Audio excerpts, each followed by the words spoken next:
वासुदेव, कृष्ण, कन्हैया, गोविंद, बांके बिहारी, गोपाल। कितने ही नामों से हम योगेश्वर श्री कृष्ण को जानते हैं, कितने ही नामों से। ये सारे नाम उनके भक्तों द्वारा दिए गए। जिसने जैसा देखा वैसा नाम रख दिया। जब ज्ञान देते हुए सुना तो योगेश्वर हो गए, जब गायों को चराते हुए देखे तो गोपाल हो गए। और क्या क्या नहीं किए।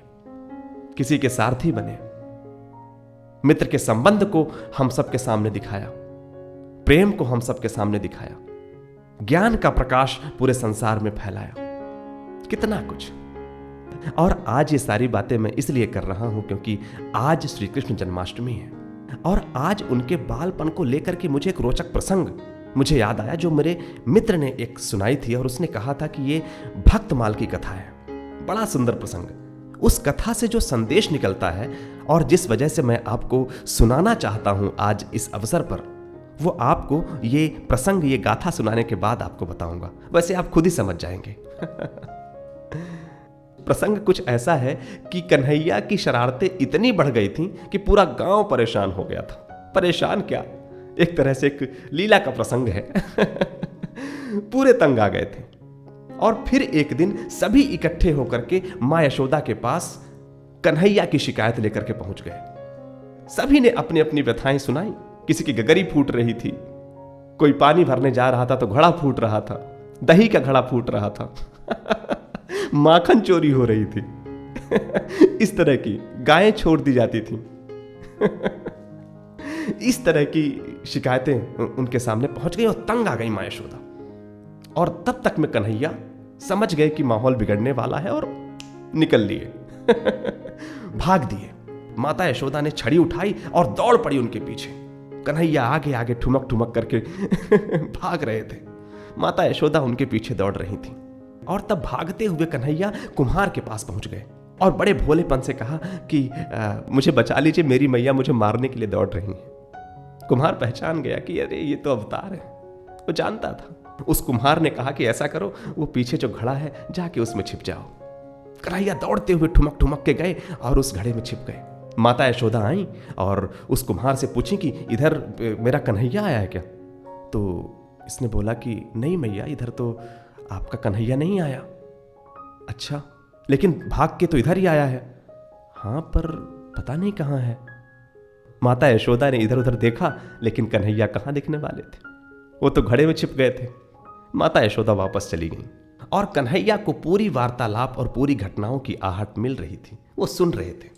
जब उन्हें समझ में आया कि माता यशोदा चली गई तब उन्होंने बड़े धीरे से बोला, वो माता चली गई क्या?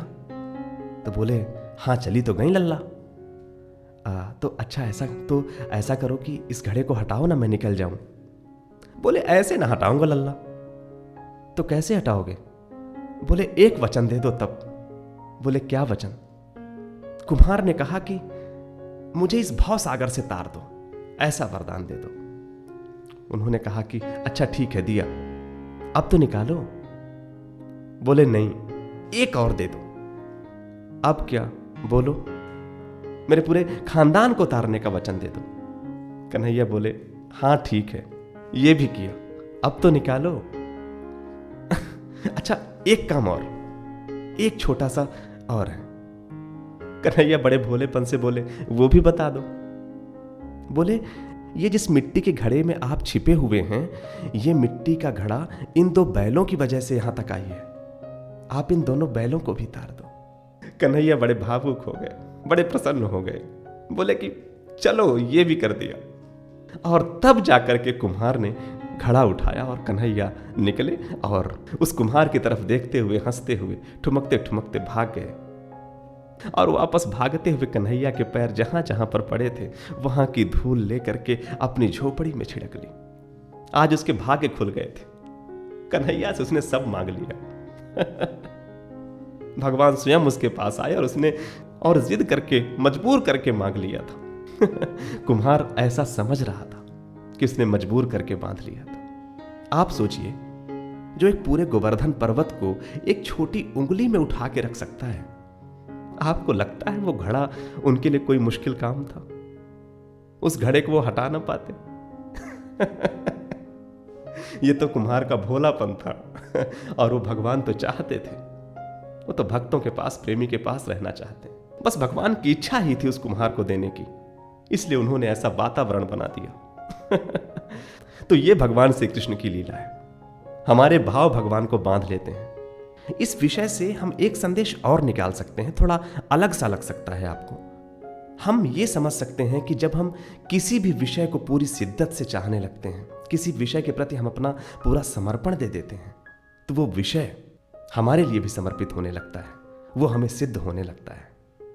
जिस वाद्य यंत्र को हम रोज रोज बजाते हैं, आप ये कल्पना कर सकते हैं कि जिस रोज आप नहीं बजाते होंगे तो आपकी अनुपस्थिति में वो वाद्य यंत्र सोचता होगा कि वो कहाँ गया जो मुझे रोज प्ले करता था, इतना सुंदर हम में से सुर निकालता था। होता होगा ऐसा। जिस किताब को आप रोज पढ़ते हैं और जब किसी दिन आप छोड़ देते हैं, तो कल्पना कर सकते हैं आपकी वो किताब सोचती होगी कि आज कहाँ गया जो इतने प्रेम से, इतने भाव से मुझे पढ़ता है। भाव में सब कुछ है, भाव में सिद्धि है, भाव में संकल्प है। तो ये कहानी थी, और एक बार फिर से आप सबको श्री कृष्ण जन्माष्टमी की ढेरों शुभकामनाएं। जीवन में आप सब खूब उन्नति करें। आप सबका स्नेह मुझे हमेशा मिला है, और ऐसे ही आपका साथ बना रहे, ऐसे ही प्रेम बना रहे, और आपके जो सपने हैं, आपका जो लक्ष्य है, उसको आप पाएं और खूब आगे जाएं। जय श्री कृष्ण।